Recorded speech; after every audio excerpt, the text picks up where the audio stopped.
পেকেটটোত যে বিজেপি যে পদুম ফুল লগাই পেলাই যে এই যে নেতাবিলাকে গৈ পেলাই এমএলএ যে গৈ পেলাই কৈ আছে এয়া বিজেপিয়ে দিছে দেই বিজেপিয়ে দিছে এই যে এইটো কিট যে এইবিলাক কৰিছে এইবিলাক কেলে কৰিছে এইবিলাক ক'ব গ'লে যদি আমি কংগ্ৰেছৰ খান্দিব যাওঁ ইমান দিনলৈকে বহু কেইটা বানপানী অসমে দেখিছে এইবাৰ হেৰি হৈছে কোনবাৰ মুখ্যমন্ত্ৰী মহোদয় গৈ আছিল উদাহৰণ আপুনি ব্যক্তিগত হিচাপে বাদ দিয়ক দল হিচাপে কি কৰিছে দল হিচাপে কি কৰিছে দল হিচাপে কি কৰিছে চাই ল'ব লাগে নাই কওক মানুহে চাই আছে মানুহে চাই আছে কংগ্ৰেছৰ দায়িত্ব মানুহে চাই আছে কওক মানুহে চাই আছে মানুহে জানে মুখ্যমন্ত্ৰী মহোদয় ইতিমধ্যে নাগালেণ্ড চৰকাৰৰ লগত কথা পাতিছে গতিকে অফকোৰ্স এই সমস্যাটো যদি সমাধান কৰিব লগা হয় যেহেতু দুইখন ৰাজ্যই উৎস এইবাৰৰ বানপানীটোৰ উৎস যেনেকৈ নাগালেণ্ডৰ পৰা হৈছে গতিকে এক যুটীয়া প্ৰচেষ্টাৰ যথেষ্ট গুৰুত্বপূৰ্ণ আৰু সেইটো ডেফিনেটলি আমি আশা কৰিছোঁ হ'ব খালি কিছু সময় আমি বানটোৰ লগত যিখিনি বানাক্ৰান্ত আছে প্ৰথম সেইটো প্ৰায়ৰিটি সেইখিনি আমি কৰিব লাগিব দ্বিতীয়তে যেহেতু ইয়াত কথাখিনি ওলাইছিলে ৰাজনৈতিক এংগলৰ বাহিৰত গৈ মই ক'ব বিচাৰিছোঁ মুখ্যমন্ত্ৰী মহোদয়ে যিটো চিএম ৰিলিফ কিট দিছে যদি কোনোবা কৰবাত যদি এনেকুৱা হৈছে তাত যিটো ধাৰ্য কৰি দিছে তাতকৈ কম আছে মই আপোনালোককো অনুৰোধ জনাম সেইখিনি যাতে আপোনালোকেও কাৰোবাক যোনে পাইছে বেনিফিচিয়াৰিজ তেওঁলোকৰ পৰাও যদি প্ৰকৃত কথাটো লয় যদি হয় আমি এইটো ক'ব যোৱা নাই কোনোবাই যদি কৰবাত হৈছে তাততো ব্যৱস্থাটো ল'ব লাগিব নহয় এইটো যদি দুটা কথা থাকে তাত এটা ইণ্টেনশ্যনেলি আৰু এটা হয়তো বেলেগৰ ইণ্টেনশ্যন যদি ইণ্টেনশ্যনেলি কোনোবাই যাক দায়িত্বটো দিছে সেই দায়িত্বৰ পৰা দূৰত গৈ যদি তেখেতে কমকৈ দিছে মুখ্যমন্ত্ৰী মহোদয়ে কেতিয়াও কণে কম কৈ দিব গতিকে সেইটোৰ দায়িত্ব আমি ল'ব লাগিব গতিকে মোৰ আপোনালোকৰ সংবাদ মাধ্যম হিচাপে আপোনালোকৰ প্ৰতি অনুৰোধ সেইখিনি দিয়ক কাৰণ মই ইয়াত অহাৰ আগতে মই এটা প্ৰসংগত কৈছিলোঁ মই বিমল বৰা ডাঙৰীয়াৰ লগত ইয়াত অহাৰ আগতে কথা পাতিছিলোঁ মই তেখেতৰ পৰা বিচাৰিছিলোঁ যে ৰিলিফ যে দিব মই আপোনাক ইতিমধ্যে এইখন ফৰৱাৰ্ড কৰিছোঁ হোৱাটছএপত আপুনি যদি পোৱা নাই পাই যাব যে কি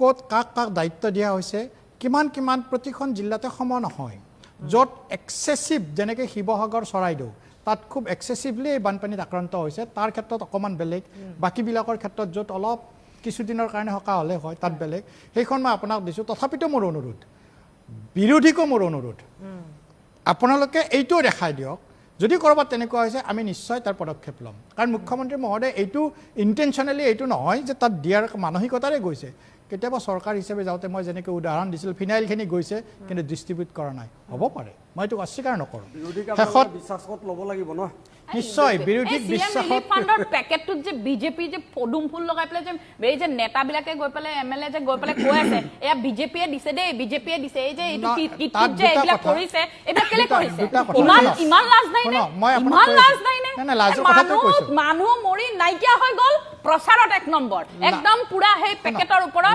বিজেপিয়ে দিছে দেই এইটো বিজেপিয়ে দিছে ইমান মানে লাজৰ কথা সঁচাই লাজৰ কথা এইবিলাক কোনো ক্ষেত্ৰত কেতিয়াও তাৰমানে কেতিয়াবা চাওক এই সময়ত এনেকৈ আমি কেতিয়াও কথা ক'ব নালাগে যাৰ পৰা কাৰোবাৰ মানে প্ৰতাৰিত কৰা মানে হেৰি কৰা হয় আপুনি যিটো কথা কৈছে এক মিনিট মই আপোনাক শুনিছোঁ ঠিক আছে লাষ্ট মিনিট শুনিলেও কেতিয়াবা উত্তৰটো পায় যিটো আপুনি কৈছে বিজেপিয়ে দিছে কোনো ক্ষেত্ৰত কেতিয়াও গভৰ্ণমেণ্ট যি দিছে টাইম লাগিলে আপোনালোকৰ আপুনি এইবিলাক ক'ব গ'লে যদি আমি কংগ্ৰেছৰ খান্দিব যাওঁ ইমান দিনলৈকে বহু কেইটা বানপানী অসমে দেখিছে এইবাৰ হেৰি হৈছে কোনবাৰ মুখ্যমন্ত্ৰী মহোদয় গৈ আছিল কোনবাৰ আপোনালোকৰ মুখ্যমন্ত্ৰী গৈছিল ৰাজীৱ গান্ধী ডাঙৰীয়া আহি ট্ৰেক্টৰত সেইজন ৰাজীৱ গান্ধী ডাঙৰীয়াই কি কৈছিল জানে কংগ্ৰেছক খান্দিব নালাগে মনমোহন সিং ডাঙৰীয়া আহি প্ৰেছ মিট কৰি গৈছে গুৱাহাটীত বানপানী হতে তেওঁলোকে হে যে চিএম ৰিলিফ পেকেটটো এটো দিউতে দেৰি কিয় হ'ল জানে এইবিলাক পেকেটিং কৰিব লাগিলে বিজেপিয়ে তো মুখ কৰিছে সেইটো কথা নহয় না মানুহখিনি বাচিব লাগিব আকৌ মানুহ বাচিব লাগিব মানুহ মৰি নাইকিয়া হৈ গৈছে আপোনালোকে পেকেজিঙত গুৰুত্ব দি আছে এইখিনি পেকেজিং কৰি প্ৰিন্ট আউট কৰি লওঁতে টাইম লাগিছে সিএম ৰিলিফ ফাণ্ড ঠিক আছে মই অনুষ্ঠান শেষ কৰিব লাগিব মই ধন্যবাদ আপোনালোকে প্ৰচাৰ কৰক ঠিক আছে কংগ্ৰেছ বিজেপি না কংগ্ৰেছ বিজেপি কথা নহয় অসম মৰি খালি হৈ যাব সমস্যাটো সমাধান হ'ব লাগে প্ৰচাৰ কৰক সিন্ডিকেট কৰক আৰু একো কৰিব নোৱাৰে বিদিশা সমস্যাটো সমাধান হ'ব লাগে এটোহে আমাৰ আহ্বান আৰু মই আজি দেৱজিৎ মই মই দেৱজিৎ আৰে নিজৰ মানুহ মৰিছে আমাৰ আপুনি নাভাবিব যে আপোনাৰ মানুহ মৰিছে আমাৰ কোনো তাত আক্ৰান্ত হোৱা নাই আমাৰো আক্ৰান্ত হৈছে প্ৰচাৰ কৰি গতিকে আছে, আমাৰো print আক্ৰান্ত কৰি আছে। হৈছে, এইটো বিজেপিৰ নহয়। পদুম ফুল print কৰি আছে আপোনালোকে। ঠিক আছে মই আৰু সময় দিব বিজেপিৰ নোৱাৰিম। পদুম ফুল print কৰি আছে আপোনালোকে। ঠিক আছে মই আৰু সময় দিব নোৱাৰিম, মই ধন্যবাদ জনাইছো। মই খালি বিজেপিৰ প্ৰতিনিধিৰ জৰিয়তে হ'ব হোৱা নাই এনেকৈ ভাবিব নালাগে। ঠিক আছে কাৰণ মই দেৱজিৎ মহন্ত ডাঙৰীয়াৰ জৰিয়তে এটাই আহ্বান জনাব বিচাৰিছো, স্বাস্থ্য শিবিৰৰ ক্ষেত্ৰত যাতে ব্যৱস্থা গ্ৰহণ কৰে চৰকাৰত আছে দায়িত্ব। আৰু এই লাগিব জাবৰ বুলি জোথৰখিনি আমি ৰাস্তা মুকলোৱাৰ ক্ষেত্ৰত যাতে ব্যৱস্থা গ্ৰহণ কৰে। ঠিক আছে দেৱজিৎ মহন্ত ডাঙৰীয়া হ'ব ঠিক আছে। কওক এটা উদাহৰণ দি কওক, উদাহৰণ আপুনি ব্যক্তিগত হিচাপে বাদ দিয়ক, দল হিচাপে কি কৰিছে, দল হিচাপে কি কৰিছে, দল হিচাপে কি কৰিছে চাই ল'ব লাগে নাই, কওক মানুহে চাই আছে, মানুহে চাই আছে, কংগ্ৰেছৰ দায়িত্ব। মিছা মানুহে চাই আছে, কওক না। মানুহে চাই আছে, মানুহে কওক জানে। আপুনি। আপোনালোকে কওক না packaging আপুনি, কৰি শুনক। ঠিক আছে বিজেপিৰ মই ধন্যবাদ জনাইছো সকলোকে। এতিয়া কথা বিজেপি- হৈছে যে স্থায়ী প্ৰকৃতিক যেনেকৈ ধ্বংস কৰিলে প্ৰকৃতিয়ে আজি সেই মানুহখিনিক একেদিনাখন ধ্বংস কৰি দিলে। শিৱসাগৰৰ চৰাইদেউত যিটো ঘটনা ঘটিলে অতি সোনকালে তেনেধৰণৰ ঘটনা মাৰ্ঘেৰিটা আৰু ডিগবৈৰ ফালে হোৱাৰ সম্ভাৱনা আছে। আজি কয়লা খনন কৰি পেলাই কেইজনমান ধনী হ'ল, সঁচা কথা আমাৰ অসমীয়া ল'ৰাও ধনী হ'ল তাত, কিন্তু যিকেইটা ল'ৰা ধনী হ'ল সেই ল'ৰাকেইটা ঘৰত আজি এআঁঠু পলস কৰিলে ঘৰটো, আৰু 20 বছৰলৈ উন্নতি কৰিব নোৱাৰাকৈ ধ্বংস কৰি দিলে। সঁচা কথা মই আজি লিখিছোঁ ফেচবুকত পষ্টত মই লিখিছোঁ যে লখিমপুৰ কি কয় শিৱসাগৰৰ চৰাইদেউত যিটো ঘটনা ঘটিলে অতি সোনকালে তেনেধৰণৰ ঘটনা মাৰ্ঘেৰিটা আৰু ডিগবৈৰ ফালে হোৱাৰ সম্ভাৱনা আছে। কাৰণ একেই মাৰ্ঘেৰিটা অঞ্চলটো গোটেই পাহাৰখিনি অপেন কাষ্ট মাইনিং কৰি অবৈধ মাইনিং কৰি লুটি দিলে গোটেইখিনি এছাম নেতাই, এছাম তাৰ ব্যক্তিয়ে লুটি গোটেই পাহাৰ মুক্ত খনন কৰি শেষ কৰি দিলে। তাত যদি ডাৱৰ বিস্ফোৰণ হয় তেতিয়াহ'লে ভয়াৱহ এই শিৱসাগৰতকৈ ভয়াৱহ পৰিস্থিতি মাৰ্ঘেৰিটা আৰু তাৰ তলৰ মানুহখিনি হ'ব। গতিকে শিৱসাগৰ চৰাইদেউৰ মানুহখিনি মাৰ্ঘেৰিটাৰ ডিগবৈৰ মানুহবিলাকে মিলি পেলাই সম্পূৰ্ণৰূপে অবৈধ কয়লা খনন বন্ধ কৰিব লাগে, অবৈধ এই মুক্ত খনন বন্ধ কৰিব লাগে। ইয়াৰ বিৰুদ্ধে তীব্ৰ আন্দোলন হওক, সম্পূৰ্ণ বন্ধ কৰি দিয়া হওক, নহ'লে আমি নেবাচোঁ। আজি কয়লা খনন কৰি পেলাই কেইজনমান ধনী হ'ল, সঁচা কথা আমাৰ অসমীয়া ল'ৰাও ধনী হ'ল তাত, কিন্তু যিকেইটা ল'ৰা ধনী হ'ল সেই ল'ৰাকেইটা ঘৰত আজি এআঁঠু পলস কৰিলে ঘৰটো, আৰু 20 বছৰলৈ উন্নতি কৰিব নোৱাৰাকৈ ধ্বংস কৰি দিলে। লাভটো কি হ'ল? গতিকে ই আমাক সাময়িকভাৱে সকাহ দিলে। প্ৰকৃতিয়ে কাকো ক্ষমা নকৰে। প্ৰকৃতিক যেনেকৈ ধ্বংস কৰিলে প্ৰকৃতিয়ে আজি সেই মানুহখিনিক একেদিনাখন ধ্বংস কৰি দিলে। গতিকে প্ৰকৃতি সুৰক্ষিত কৰাটো আমাৰ দায়িত্ব। গতিকে আমি শিৱসাগৰ, চৰাইদেউ, ডিব্ৰুগড়, তিনিচুকীয়াবাসী ৰাইজক জনাইছোঁ যে মুক্ত খননৰ বিৰুদ্ধে, অবৈধ কয়লা ব্যৱসায়ৰ বিৰুদ্ধে তীব্ৰ গণ আন্দোলন হওক, আমি তাত সহযোগ কৰিম, আৰু এই গণ আন্দোলন যদি এই অবৈধ কয়লা খনন সম্পূৰ্ণৰূপে বন্ধ হয়। সকলোকে চৰণ নমস্কাৰ। আপোনালোকে মই যাওঁ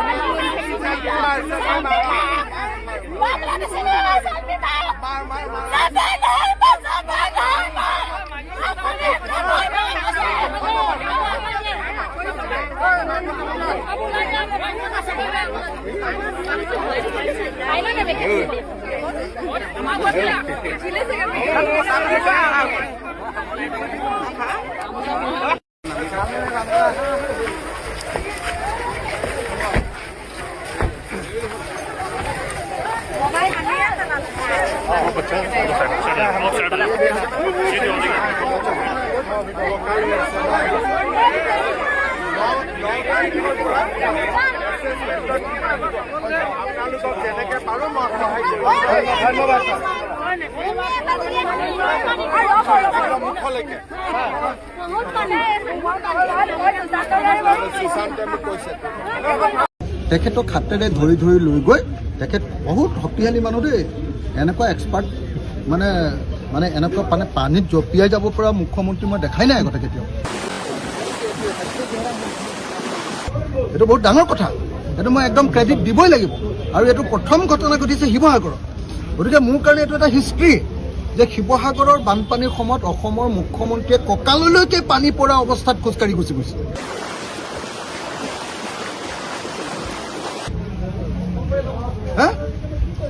এখন অসমৰ দ্বিতীয়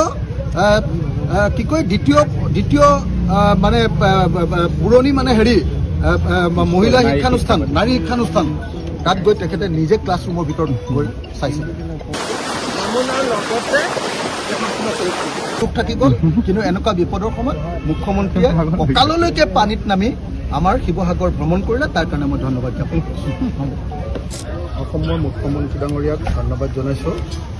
যে তেখেতে মোৰ সমষ্টিৰ পাণবেচা পঞ্চায়তটোত আটাইতকৈ এফেক্টেড এটা পঞ্চায়ত, তাত গৈ তেখেতে বানপানীৰ বুজ ল'লে। দ্বিতীয় কথা, তেখেতে মোৰ লগত যাওঁতে মই যিহেতু একেখন গাড়ীতে গৈছিলোঁ, দৰিকা নদীৰ সমস্যাটো মই সম্পূৰ্ণৰূপে তেখেতক বুজাই দিবলৈ সক্ষম হ'লোঁ যে আমাৰ পাণবেচা গোটেইখিনি আৰু আমাৰ কোঁৱৰপুৰ, পাণবেচা চববিলাক অঞ্চল যে চেৰেকাপাৰ সেই অঞ্চলবিলাক যে আচৰা মৌজা আৰু কোঁৱৰপুৰ মৌজা, এই দুইটা মৌজা যে আচলতে আমাৰ দৰিকা নদীৰ কাৰণে সম্পূৰ্ণৰূপে ইনাণ্ডেটেড হৈ থাকে, ডুবি থাকে, সেই কথাটো মই বুজাই দিলোঁ। আৰু IIT-য়ে যি 34 কোটি টকাৰ প্ৰজেক্ট দিছে, সেই প্ৰজেক্টটো তেওঁ মোক কৰি দিম বুলি কৈছে, প্ৰথম কথা। তো এতিয়া মই যিটো কথা ক'লোঁ তেখেতক, মূল সমস্যাটো তেখেতক যেতিয়া মই আটাইতকৈ বেছিকৈ ধন্যবাদ জনাইছোঁ যে মুখ্যমন্ত্ৰীৰ প্ৰগ্ৰেমৰ ভিতৰত নথকা গাৰ্লছ কলেজ ভিজিট আৰু আমাৰ ফুলেশ্বৰী হায়াৰ ছেকেণ্ডেৰী স্কুল বালিকা বিদ্যালয়, সেই দুখন ভিজিটৰ প্ৰগ্ৰেমটো তেওঁলোকৰ নাছিল। মই তেখেতক আজি ৰাতিপুৱা ৰিকুৱেষ্ট কৰিলোঁ যে আপুনি মোৰ লগত ফুলেশ্বৰী স্কুললৈ যাব লাগিব আৰু গাৰ্লছ কলেজৰ ছায়েন্স ষ্ট্ৰীমটো এবাৰ আপুনি চাই আহিব লাগিব, ছায়েন্স ডিপাৰ্টমেণ্টখিনি। তেওঁ লগে লগে সন্মতি প্ৰকাশ কৰিলে আৰু লগে লগে তেওঁ আমাৰ ডিচিক ক'লে। আৰু কোৱাৰ কাৰণে আজি আটাইতকৈ আচৰিত কথা, অসমৰ ইতিহাসত চাগে প্ৰথম ঘটনা যে এজন মুখ্যমন্ত্ৰীয়ে কঁকাললৈকে হোৱা পানীত যেনেকৈ মই ডুবি আছিলোঁ, মই যেনেকৈ ঘূৰি আছিলোঁ, আজি মুখ্যমন্ত্ৰীয়েও মোৰ লগতে আমি একেলগতে ফুলেশ্বৰী স্কুললৈ গুচি গ'লোঁ পানীত ডুবি। এইটো এটা খুব ভাল দিশ। অন্ততঃ মই ভাগ্যৱান বিধায়ক বুলি মই ভাবোঁ যে অন্ততঃ মুখ্যমন্ত্ৰী আৰু মন্ত্ৰীসকলক মই প্ৰকৃত যিটো সমস্যা, সেই সমস্যাত একেবাৰে ডুবি থকা অঞ্চলত ৰেড কাৰ্পেট পাৰি নহয় বা JCPৰে বোকা আঁতৰাই নহয়, যি সমস্যাটো যেনেকৈ আছে মই তেনেকৈ দেখুৱাবলৈ সক্ষম হ'ম। গতিকে অসমৰ মুখ্যমন্ত্ৰীক মই ধন্যবাদ জনাইছোঁ যে তেখেতে আমাৰ ফুলেশ্বৰী স্কুললৈ একদম কঁকালৰ সমান পানীত তেওঁ গুচি গৈছে, ক্লাছ ৰুম পৰীক্ষা কৰি আহিছে। আৰু আমাৰ এতিয়াও গাৰ্লছ কলেজৰ, আমাৰ শিৱসাগৰ গাৰ্লছ কলেজৰ যিটো হোষ্টেল, সেই হোষ্টেলটো এতিয়াও ডুবি আছে। সেই হোষ্টেলটোৰ ভিতৰত গৈ তাৰ ৱাৰ্ডেনক মাত লগাই আহিছে, মই তেখেতক ধন্যবাদ জনাইছোঁ। তেখেতক মই যিটো কথা ক'লোঁ সেইটো হ'ল যে শিৱসাগৰখন বচাবৰ কাৰণে যমুনাখন অধিক দকৈ খান্দিব লাগিব। মই কৈছোঁ যে 10 কোটি টকাৰে কাম কৰি আছোঁ, আৰু অলপ পইচা লাগিব, তেখেতে হ'ব বুলি কৈছে। তাৰ পাছত মই কৈছোঁ যে এই ৰাস্তাখিনি যমুনাৰ কিনাৰে কিনাৰে ফুলেশ্বৰী পাৰৰ যিখিনি ৰাস্তা, সেই ৰাস্তাখিনি মথাৰ নিচিনাকৈ ওখ কৰি বনাই দিব লাগিব। তেওঁ নিজেও কৈছে যে এইটো মথাৰ নিচিনা কৰি দিব, মথাৰি বনাব পাৰি নেকি এনেকৈ ক'লে। মই নহয় দাদা, এই ৰাস্তাটোকে আমি ওখ কৰিম, ক'লে তেতিয়াহ'লে হ'ব, মই এইটো কৰাই দিম। তো গতিকে আমাৰ এই গোটেই যমুনাৰ পাৰৰ ৰাস্তাবিলাক ওখ কৰিবৰ কাৰণে এটা প্ৰজেক্টৰ কথা ক'লোঁ। গোটেই নগৰখনৰ যে ৰাস্তা পদূলি ভাগি গ'ল, গাঁৱৰ ৰাস্তা পদূলিবিলাক ভাগি গ'ল, সেই সম্পৰ্কে মই ক'লোঁ, তেখেতে সন্মতি প্ৰকাশ কৰিছে। কিন্তু মোৰ দুখ থাকি গ'ল এটাই, মই আজি বহুত বুজালোঁ, মই কমেও 1 ঘণ্টা সময় বুজাইছোঁ তেখেতক যে অসমৰ এই 3খন জিলা চৰাইদেউ, শিৱসাগৰ আৰু যোৰহাট জিলাত যি প্ৰলয়ংকাৰী মহাপ্ৰলয় হৈছে, প্ৰলয়ংকাৰী বানপানী হৈছে, সেই বানপানীৰ পৰা মানুহবিলাকক 10 লাখ টকাকৈ ক্ষতিপূৰণ দিব লাগে। আৰু প্ৰথম কিস্তিত একো নিদিলেও অন্ততঃ 2 লাখ টকাৰ ক্ষতিপূৰণ দিব লাগে। তেখেতক মই নাৱৰ গোটেই সময়খিনি, গাড়ীত যোৱাৰ গোটেই সময়খিনি, আকৌ এতিয়া খোজকাঢ়ি যোৱাৰ সময়খিনিতো, লাষ্ট গাড়ীত উঠিবৰ সময়ত য'ত ৰৈ আছিলোঁ, এতিয়া কথা পাতি আছিলোঁ, তাতো দাদা মোৰ এটাই ৰিকুৱেষ্ট, আপুনি নামানিলে সেইটো কৰি দিয়ক। বোলে কি? মই বোলো যে প্ৰতিটো পৰিয়ালক 10 লাখ টকাকৈ দিয়াৰ যিটো আমাৰ দাবী বা অনুৰোধ, সেইটো আপুনি কৰক। আৰু যদি টকা নাই, প্ৰথমতে 2 লাখ টকা কৰক। তেতিয়া তেখেতে মোক শেষত এটাই কথা ক'লে যে 25,000টো দি লওঁ, দিয়াৰ পাছত ক্ষতিপূৰণটো যাৰ যি লোকচান হৈছে সেইটো মই দিম। মই ক'লোঁ যে দাদা, এখন ঘৰৰ যে চোফা ছেটটো লোকচান হৈছে সেইটো আপুনি দিব নালাগে। কৈছে সেইটোতো কোনো ব্যৱস্থা নাই। মই ক'লোঁ ফ্ৰিজটো যে নষ্ট হৈ গ'ল সেইটো আপুনি দিব নালাগে, সেইটোতো কোনো প্ৰভিজন নাই। মই ক'লোঁ যে দাদা, আমাৰ কি কয় এইটো কাৰেণ্ট নহ'লে লগোৱাটো কি বুলি কয়, ইনভাৰ্টাৰটো যে নষ্ট হ'ল সেইটো দিব নালাগে, বিচনাখন যে নষ্ট হৈ গ'ল, মেট্ৰেছটো যে নষ্ট হৈ গ'ল সেইটো দিব নালাগে। কৈছে সেইটোতো কোনো প্ৰভিজন নাই। মই অন্য কিবা কিবি ব্যৱস্থাৰে অলপ পইচা পোৱাৰ ব্যৱস্থা কৰি দিম, অন্ততঃ আটাইতকৈ এফেক্টেড পৰিয়ালবিলাকক 2 লাখ মানকৈ পোৱাৰ ব্যৱস্থা কৰি দিম।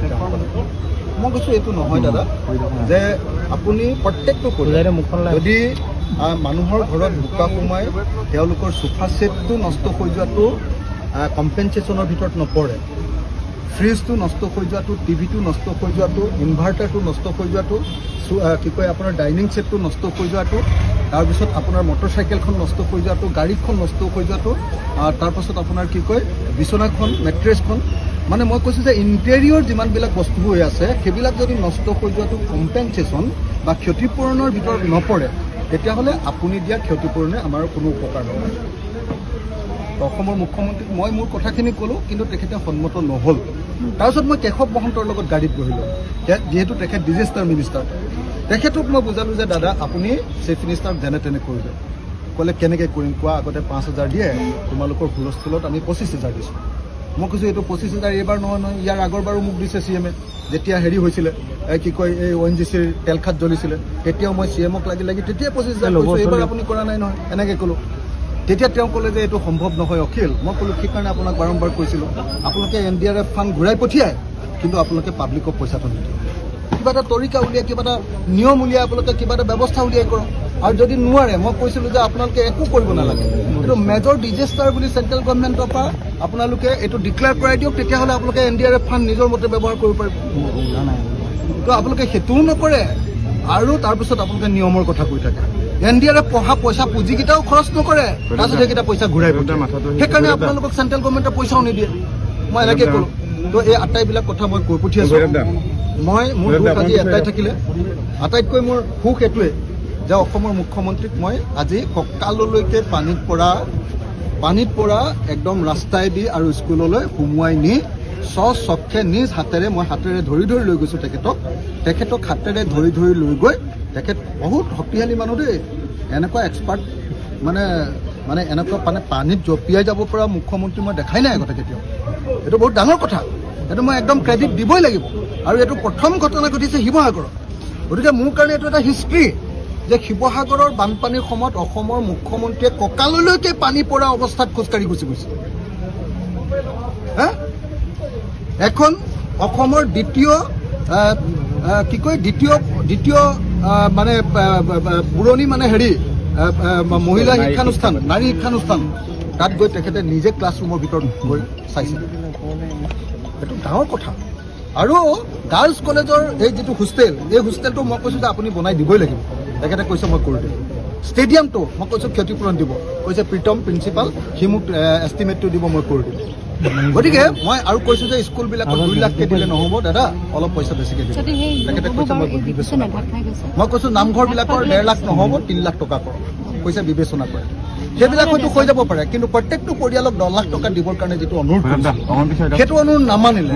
লাষ্টত মই কৈছিলোঁ যে ফাৰ্ষ্ট পেজত আপোনালোকে ফাৰ্ষ্ট কিস্তিত আপুনি 2 লাখ টকা দিয়ক, সেইটো তেখেতে নামানিলে। গতিকে এইটো মোৰ দুখ থাকি গ'ল। কিন্তু এনেকুৱা বিপদৰ সময়ত মুখ্যমন্ত্ৰীয়ে কঁকাললৈকে পানীত নামি আমাৰ শিৱসাগৰ ভ্ৰমণ কৰিলে, তাৰ কাৰণে মই ধন্যবাদ জ্ঞাপন কৰিছোঁ। বাহিৰত থকা অসমীয়া মানুহক ক'ব খুজিছোঁ, আচল বিপদ এতিয়া আহি আছে, ঘৰবিলাক মানুহৰ ভাগি গ'ল। মোক কালি হেৰিয়াৰ পৰা 5 লাখ টকা দিবলৈ আহিছে, মালামাল বইজ বুলি চিনেমাখনৰ প্ৰযোজকে, পৰিচালকে আৰু তাৰ কলা কুশলীসকলে। মই তেখেতসকলৰ 5 লাখ টকাটো মই কৈছোঁ যে এইটো মই বেলেগকৈ বাকচত ৰাখি থ'ম। কেলে এই 5 লাখ টকাটো এতিয়া মই যিটো আৰ্থিক সাহায্য দি আছোঁ তাত খৰচ নকৰোঁ। কেলে হাজাৰ ঘৰ ভাগি গ'ল, এতিয়া নতুনকৈ আমি ঘৰ বনাই দিব লাগিব মানুহক। মই সেইকাৰণে অনুৰোধ জনাইছোঁ, মই এটা মডেল উলিয়াইছোঁ। কোনোবা মানুহে যদি কাৰোবাক সহায় কৰিব খোজে, 3 লাখ টকাত এটা ধুনীয়া পকা ঘৰ আপোনালোকে ডনেট কৰিব পাৰিব। 3 লাখ টকাত এটা পকা ঘৰ দৰিদ্ৰ বানপীড়িত পৰিয়ালৰ কাৰণে 3 লাখ টকা কোনোবাই খৰচ কৰিব নেকি? 3 লাখ টকা এটা যদি 3 লাখ টকা খৰচ কৰে, তেওঁৰ নামত আমি এটা ঘৰ দিম। তেওঁৰ নামত, সেই মানুহজনৰ নামত সেই দুখীয়া পৰিয়ালটোক আমি এটা ঘৰ দিম। আৰু যদি 3 লাখ টকা খৰচ নকৰে, তাতকৈ কম খৰচ কৰিব খোজে, 20,000 টকা, এটা ঘৰত আমি টিংপাত দিম আৰু পকা খুঁটা দিম। পাৰিলে কাঠো দিলে ভাল আছিলে, 50,000টো যদি হৈ যায়তো তেতিয়াহ'লে কাঠৰ সৈতে হৈ গ'লহেঁতেন। কিন্তু যদি 20,000ও দিয়ে, যদি কোনোবাই 1 লাখ টকা দিয়ে, আমি 5টা ঘৰ বনাম, পকাৰ খুঁটা আৰু টিংপাত। বাকী বেৰবিলাক নিজৰ ঘৰৰ মানুহে ঠিক কৰিব, তাৰ কাৰণে বাঁহৰ কাৰণে আমি পইচা দিম কেইটকামান। আৰু যদি নোজোৰেগে তেতিয়াহ'লে আমাৰ যিটো ফাণ্ড থাকিব, মোৰ MLA ফাণ্ড, তাৰ পৰাও সহযোগিতা কৰিম, বা আমাৰ যিটো ডনেশ্যনৰ ফাণ্ড তাৰ পৰা সহযোগিতা কৰিম। গতিকে মই অসমৰ ৰাইজক আকৌ এটা অনুৰোধ কৰিছোঁ, শ্ৰদ্ধেয় ৰাইজ, ইতিমধ্যে আমাৰ বানপীড়িত ৰাইজৰ কাৰণে ৰিলিফটো মোটামুটি হৈ গৈছে। আপোনালোকে সহায় কৰিব খুজিলে ফেনাইল, ব্লিচিং পাউডাৰ, চেণ্ডেল, লেপ, তুলি, কম্বল, আঁঠুৱা, বিচনা, ঘৰৰ বস্তু যিবিলাক আচবাব পত্ৰ, বাচন বৰ্তন, এইবিলাক সহায় কৰিব পাৰে, 1 নম্বৰ কথা। আৰু সেইটো নকৰিলে 2 নম্বৰ আটাইতকৈ ডাঙৰ এটা সহায় কৰিব পাৰে যে এটা এটা পৰিয়ালক টিং আৰু পকা খুঁটাকেইটা কিনি দিবৰ কাৰণে টকা 20,000কে দিব পাৰে। যদি কোনোবাই টকা 5 লাখ দিয়ে, আমি এখন গাঁও তেওঁৰ নামত এডপ্ট কৰি দিম।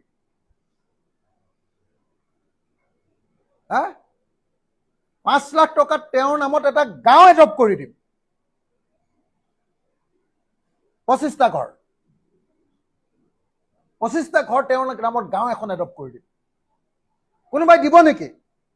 আৰু যদি কোনোবাই ভাবে যে নহয় মই ইমান সস্তীয়া ঘৰ নিদিওঁ, অলপ ভাল ঘৰ এটা দিম, আমি এটা ধুনীয়াকে ইঞ্জিনিয়াৰৰ জৰিয়তে ড্ৰয়িং এটা কৰাইছো, কোনটোত কিমান খৰচ পৰিব, ঘৰটো বৰ ধুনীয়া, আমাৰ PMAY ঘৰটোতকে বহুত ধুনীয়া, ধুনীয়া ঘৰ এটাৰ এটা ড্ৰয়িং কৰাইছো। আৰু যদি কোনোবাই 3 লাখ টকা দিব খোজে, সেই 3 লাখ টকাটোৱে দুখীয়া মানুহৰ ঘৰটো আপুনি বনাই দিব পাৰিব।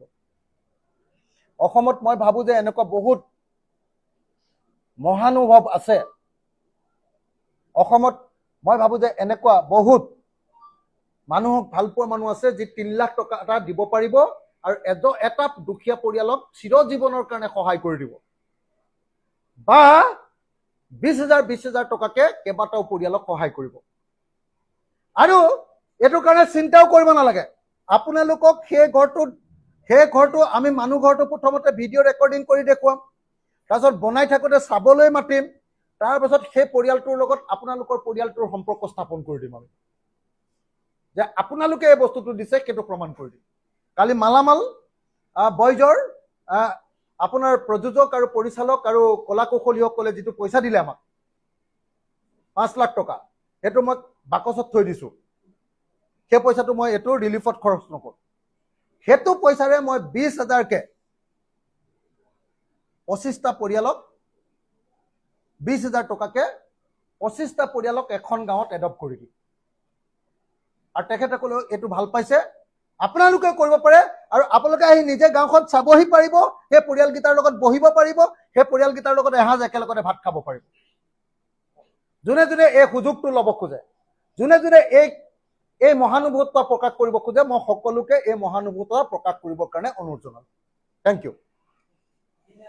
মাউত গাঁৱৰ ৰেল ছিঙি গ'ল, মানে পানীৰ সোঁত ইমান সোঁত, ৰেল লাইন ছিঙি ওলাই গুচি গ'ল। তাৰ পৰাই অনুমান কৰিব পাৰি যে পানীৰ সোঁতটো কিমান কাঢ়া আছিল। আৰু এতিয়া মেৰামতি কৰি আছে, কিন্তু মেৰামতি কৰিলেও এতিয়া ৰাইজে কৈ আছে যে ইয়াত কালভাৰ্টৰ লেখীয়াকৈ যদি কৰা যায় সেইটো একো কামত নিদিবগৈ, অলপ আহল বহল কৰিব লাগিব যাতে পানীটো ইয়াৰ পৰা গৈ দৰিকাত পৰেগৈ। সেইধৰণে পানীটো ওলাই যাব পৰা এটা ব্যৱস্থা কৰাৰ কথাটো ৰাইজে কৈ আছে। মই ভাবোঁ যে অসম চৰকাৰ, ৰেল বিভাগ সকলোৱে এই কথাটো মনোযোগ দিব লাগিব, কাৰণ আকৌ পানী আহিব, আকৌ পানী ভৰ ল'ব নোৱাৰিব, আকৌ ৰেল লাইন ছিঙিব, ৰাইজে দুৰ্ভোগ ভুগিব লাগিব, সেই কথাটো হ'ব নালাগিব। সেইকাৰণে কাম চলি থাকোঁতে ৰেল বিভাগ আৰু অসম চৰকাৰে পানীটো যাতে ভালকৈ ওলাই যাব পাৰে তাৰ কাৰণে আহল বহলকৈ যাতে কালভাৰটো নিৰ্মাণ কৰে, তাৰ ব্যৱস্থা কৰাটো অত্যন্ত দৰকাৰ। আনটো কথা হ'ল কি যে এইটো যে এটা অবৰ্ণনীয় এটা পৰিৱেশ, এইটো আচলতে এটা প্ৰলয় হৈছে, আৰু এই প্ৰলয়ে মানুহৰ বিস্তৰ ক্ষতি সাধন কৰিছে। আৰু ইমানেই ক্ষতি সাধন কৰিছে যে অসমীয়া মানুহৰ মানে কঁকালত অৰ্থনৈতিকভাৱে এটা মহাকোব এটা পৰিছে। আৰু যিটো অনিষ্ট হৈছে এইটো এই ধৰণে যদি চোৱা যায় তেতিয়া এটা দশকলৈ কিন্তু পৰিয়ালবিলাকে অৰ্থনৈতিকভাৱে আকৌ শক্তিশালী হিচাপে থিয় দিব নোৱাৰিব। গতিকে প্ৰথম কথাটো হ'ল যে চৰকাৰে ব্যাপক সাহাৰ্য দিয়াৰ ব্যৱস্থা কৰিব লাগিব, মানে গতানুগতিক সাহাৰ্য নহ'ব। আমি বাৰে প্ৰতি কৈ আছোঁ, চৰকাৰে গতানুগতিক সাহাৰ্য দিলে নহ'ব, তাৰ কাৰণে নিয়ম নীতি যদি কিবা পৰিৱৰ্তন কৰিব লাগে পৰিৱৰ্তন কৰি লওক, আকৌ পুনৰ সংস্থাপনৰ ব্যৱস্থা কৰিব লাগিব। কিমান মানুহ ক্ষতিগ্ৰস্ত হ'ল তাৰ কাৰণে এটা জৰীপ হৈছে নে নাই, জৰীপ কৰিব লাগিব। কিমান মানুহ হ'ল, য'তে যায় ত'তেই ক্ষতিগ্ৰস্ত লোক, গতিকে কিমান মানুহ ক্ষতিগ্ৰস্ত হ'ল তাৰ এটা সঠিক জৰীপ লাগিব। 1 2 নম্বৰ কথা, তাৎক্ষণিকভাৱে মানুহক সাহায্য লাগে আৰু ব্যাপক সাহায্য লাগে, গতানুগতিক সাহায্যৰে নহ'ব, আৰু পুনৰ সংস্থাপনৰ কাৰণে এটা ব্যাপক ব্যৱস্থা ল'ব লাগিব। আৰু তাৰ লগে লগে আনটো কথা হ'ল যে প্ৰতিটো পৰিয়ালৰ অৰ্থনৈতিক অৱস্থা শক্তিশালী কৰিব পৰাকৈ এটা ব্যৱস্থা লাগিব। কৃষিৰ ক্ষেত্ৰত হওক, পশুপালনৰ ক্ষেত্ৰত হওক, উদ্যান শস্যৰ ক্ষেত্ৰতে হওক, মুঠতে আয় কৰিব পৰাকৈ বা নিয়োগ সৃষ্টি কৰিবলৈ বা আয় সৃষ্টি কৰিব পৰাকৈ চৰকাৰৰ এটা পৰিকল্পনা লাগিব। নহ'লে পৰিয়ালবোৰ কি ধৰণে আগবাঢ়িব? এটা পৰিয়ালটো সৰ্বস্থানটো হৈ গৈছে। এতিয়া সেই সম্পৰ্কত চৰকাৰে কিন্তু এটা ব্যৱস্থা ল'ব লাগিব। এতিয়া আজিৰ তাৰিখত হৈছে কি, আজিৰ তাৰিখত ৰাইজৰ এই অবৰ্ণনীয় পৰিৱেশ দেখি গোটেই অসমৰ ৰাইজ আজি ঐক্যবদ্ধ হৈছে। শদিয়াৰ পৰা ধুবুৰীলৈকে, বৰাক, ব্ৰহ্মপুত্ৰ, আমাৰ পাৰ্বত্য জিলায় কোনো ঠাইৰ মানুহ বাকী নাই, কোনো এখন গাঁৱৰ মানুহ বাকী নাই, কোনো এখন চহৰৰ মানুহ বাকী নাই, কোনো এটা অঞ্চলৰ মানুহ বাকী নাই, যোনে ৰাইজে ঐক্যবদ্ধ হৈছে, সাহায্য গোটাইছে আৰু জৰ্জৰিত পৰিয়ালৰ কাষত সাৰথি হিচাপে থিয় দিছে। সকলক চৰকাৰে আগত 4 লাখকৈ দিছিল, আমি তেওঁলোকক আৰু 5 লাখকৈ দিছোঁ।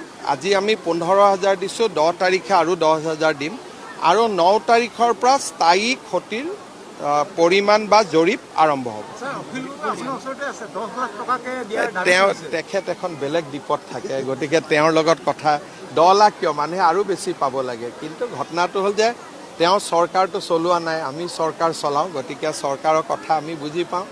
অখিল গগৈয়ে সাঁতুৰিলেও ভাল কৰি, এতিয়া পানীত সাঁতুৰিলে কাক উদ্ধাৰ কৰিলে, তেওঁ নিজে সাঁতুৰি ফটো উঠিলে, ৰীল উঠিলে, গতিকে তেওঁৰ কথাটো বেলেগ। আপোনালোকে তেওঁ সাঁতোৰা নিউজটো চলালে, কিন্তু তেওঁ সাঁতোৰাই কাক উদ্ধাৰ কৰিলে সেই নামটোতো নোলালে। গতিকে এইটো হ'ল, মইতো মুখ্যমন্ত্ৰী, মইতো ইয়াৰ ৰীলৰ কম্পিটিশ্যন কৰিব নোৱাৰোঁ। আজিও আমি শিখ সমাজ অসমৰ কাৰণে ফ্ৰণ্টলাইনত থিয় আছোঁ আৰু সদায় থাকিম। যদি সেইটো সমাজ আমাক তেজো দিব লাগে, আমি তাৰ কাৰণেও সাজু হৈ আছোঁ। মানে আমি খালি পঞ্জাবৰ পৰা অহাৰ কাৰণে নহয়, মানে আমি ইয়াত থাকি গ'লোঁ, ধৰ্মটোৱে খালি পঞ্জাবী, কিন্তু we are from internally we are Assamese now. যদি অসমত কিবা এটা হ'ব বিচাৰে, আমি সদায় আগবাঢ়ি আহি যাম, তোমাতকৈও আগত থিয় হৈ থাকিম। বহুত ধন্যবাদ। শিখ ধৰ্মাৱলম্বীৰ যিসকল যুৱক ফাৰ্ষ্ট লাইন ৱেৰিয়াৰ হিচাপে যিধৰণে কাম কৰি আছে, আপুনি এই সন্দৰ্ভত টকশ্ব'ৰ বাবে আপুনি এটা লাইভ খুজিছিলে মোৰ পৰা, আৰু মই যেতিয়া এওঁলোকৰ লগত যোগাযোগ কৰিছিলোঁ, আৰু যোগাযোগ কৰাৰ আচলতে আহি যেতিয়া মই গুৰুদ্বাৰ পবিত্ৰ ভূমিত নিজে থিয় দিলোঁ, কিন্তু অতিকে ধুনীয়া এটা পৰিৱেশ আমি বিগত 15টা দিন মোৰ নিজৰ ব্যক্তিগতভাৱে মোৰ মন মগজু সকলো গোমা হৈ আছিল, কিন্তু ইয়াত যিটো এটা ইতিবাচক ছবি মই দেখাবলৈ অসম লাইভ 24 দৰ্শকসকলক চেষ্টা কৰিম। ইতিমধ্যে ইয়াত বহু শিখ ধৰ্মাৱলম্বী যিসকল স্থানীয় শিৱসাগৰৰ বাসিন্দা তেওঁলোক আছে, শিৱসাগৰ গুৰুদ্বাৰ পৰিচালনা সমিতি বা যুৱকসকল আছে। ইয়াৰ লগতে আমি সৌভাগ্যবশতঃ শৃংখল চলিয়াক আমি পাইছোঁ। শৃংখল চলিয়া এটা বিশেষ কাৰণত ইয়াত আহি উপস্থিত হৈছে। মই প্ৰথমেই কওঁ যে শিৱসাগৰত যি দুদিনৰ বান সমস্যা দেখা দিছিলে, প্ৰথম 2 দিন এই গুৰুদ্বাৰত আমি নিজে ব্যক্তিগতভাৱে আহিছিলোঁ।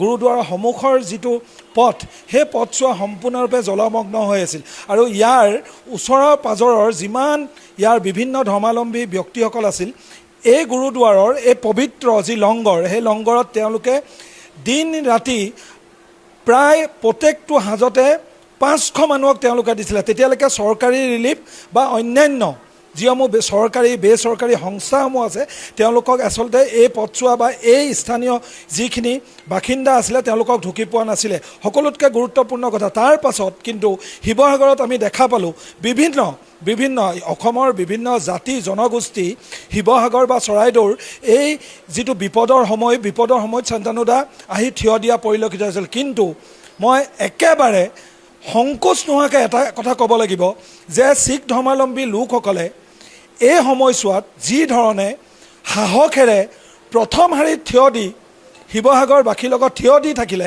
যিহেতু তেওঁলোক নিজেও এজন শিৱসাগৰবাসী, মই আমাৰ যিখিনি স্থানীয় শিখ ধৰ্মাৱলম্বী সেইখিনিক মই বাদে দিলোঁ, কিন্তু তাৰ লগত মই সংযোজন কৰিব লাগিব যে ভাৰতৰ অন্য অঞ্চলৰ লগতে আমাৰ চুবুৰীয়া যিসকল শিখ ধৰ্মাৱলম্বী যিসকল এছ'চিয়েশ্যনছ আছিল, গ্ল'বেল শিখছ আছিল, শিখ এড বুলি যিটো অনুষ্ঠান আজিও তেওঁলোকে শিৱসাগৰৰ বিভিন্ন প্ৰান্তত বান সাহাৰ্য বিতৰণ কৰি আছে বা অন্যান্য কামসমূহত তেওঁলোকে লাগি আছে আৰু পুনৰ সংস্থাপনত তেওঁলোকে এতিয়া কনচেনট্ৰেট কৰি আছে বুলি জানিব দিছে।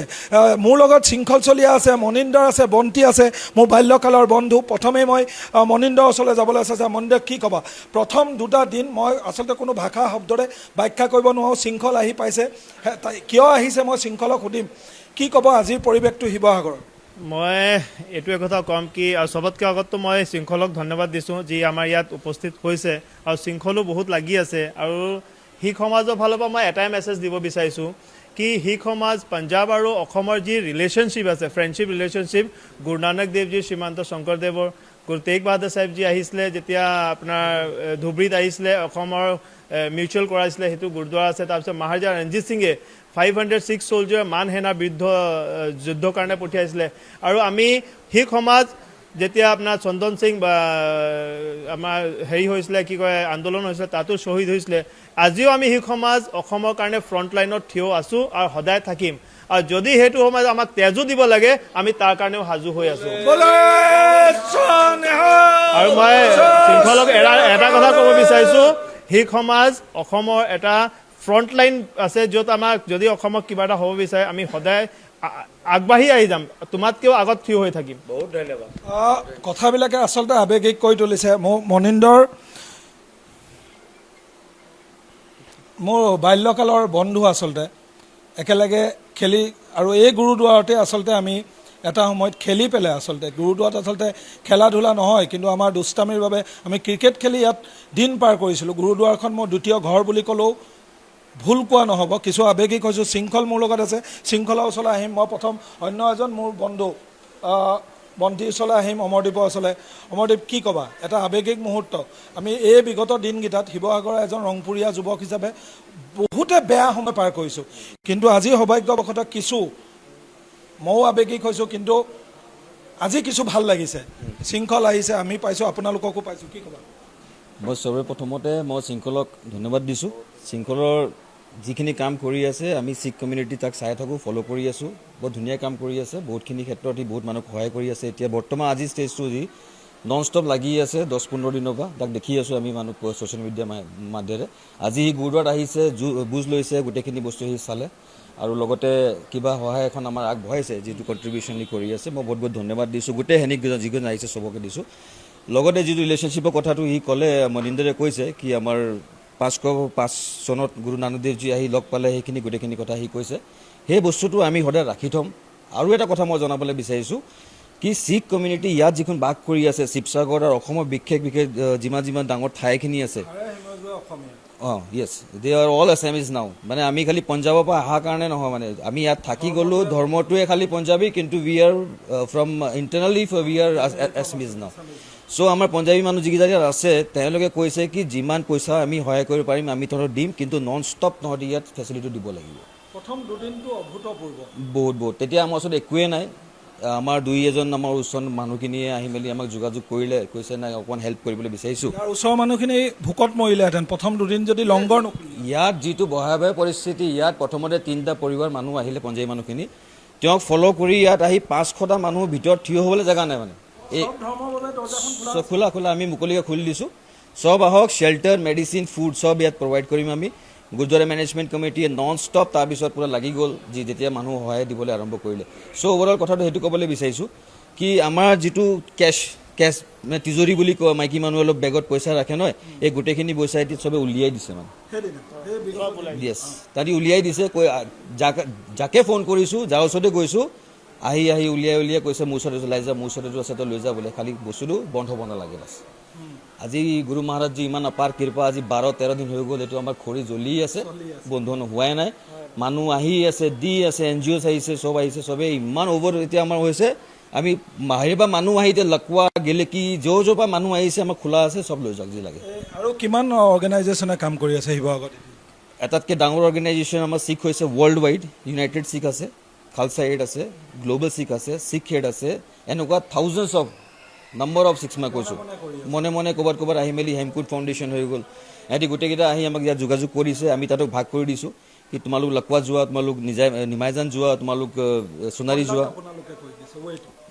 এইটো দেখাই দিছোঁ তাহাঁতক কেনেকৈ কৰিব লাগে আৰু ৰিয়েলি আজি মই দেখিছোঁ এহঁতি কিটচেনৰ ছেট লৈ আহিছে ডেট আজি মই গম পাইছোঁ ইউনিচেফে য'ৰ পৰা কিনে ইণ্টাৰনেশ্যনেল ব্ৰেণ্ড য'ৰ পৰা কিনে তাহাঁতি এনেকুৱা নহয় যে লোকেল ব্ৰেণ্ড কিনি পেক কৰি দিছে 3100ৰ এটা কিট বনাইছে য'ত মানে ঘৰৰ দৰকাৰী হোৱা কিটচেনত চব বস্তু আছে full on organise very much organise very well planned এইটো মানে কোনো এনেকুৱা নহয় যে পটককৈ কিবা এটা প্লেন কৰি আহিছে তাহাঁতি টাইম লৈছে ইয়াত পাবলৈ কিন্তু তাহাঁতি ৱেল প্লেন কৰি আহিছে এয়াৰলিফ্ট কৰিছে এয়াৰলিফ্ট কৰাই এয়াৰ ইণ্ডিয়া কাৰ্গো ফ্ৰী কৰি দিছে বোলে তহঁতি অসমৰ কাৰণে হেৰি কৰিছোঁ অ'কে লেটছ গো আমি পইচা দিব নালাগে তহঁতি ফ্ৰীকৈ লৈ যা বস্তুখিনি পুনৰবাৰ আকৌ এই কাম কৰি থাকিবলৈ ক'ম শৃংখল প্ৰথমে ক'ম যে বান আহিছে আমাৰ বেয়া দিন আহিছে কিন্তু ইয়াৰ মাজত আকৌ এবাৰ আমি যিবোৰ সম্প্ৰীতিৰ কথা কৈ থাকোঁ সেইবোৰ মুকলি হৈ গৈছে ধৰ্মৰ কথা একেদিন নাই গুৰুদ্বাৰত যিকোনো মানুহে খাইছে মছজিদত যিকোনো মানুহক দিছে মন্দিৰত যিকোনো মানুহ গৈছে যাব পাৰিছে আপুনিও সন্মুখৰ পৰা নেতৃত্ব দি আছে গুৰুদ্বাৰলৈ অহা মূল প্ৰসংগটো কওক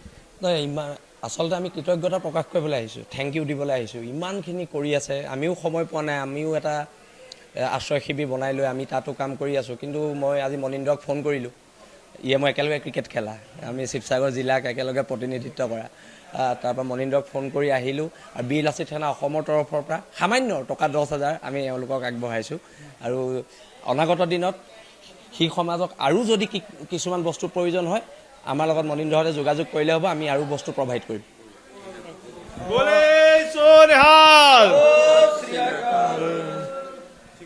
দাদা কি ক'ব জ্যেষ্ঠ হিচাপে আপুনি আছে মই আপোনাক অকণমান দুটামান কথা ক'বলৈ ক'ম ইতিমধ্যে পৰিৱেশটো আৱেগিক হৈ গৈ আছে কি ক'ব वाहिगुरु जी का खालसा वाहिगुरु जी की फतेह মই শৃংখল চলিয়া আৰু তেখেতৰ বীৰ লাচিত সেনা যিমান টীম আহিছে সিহঁতে গুৰুদ্বাৰাত আৰু আমাৰ শিখ সমাজক যিমান সহায় কৰিছে তাৰ কাৰণে মই গোটেই সিহঁতৰ টীম শৃংখল চলিয়াক ধন্যবাদ দিছোঁ আৰু আমাৰ যিখিনি মানে শিখ সমাজৰ যিখিনি কেণ্ডিডেট আছে যিখিনি NGOs আছে আৰু যিখিনি লোকেল কেডাৰ্ছখিনি লগত লাগি কামখিনি কৰি আছে সিহঁতকো মই ধন্যবাদ দিছোঁ আৰু মই এইটো আশা ৰাখিছোঁ আৰু মই মানে এটা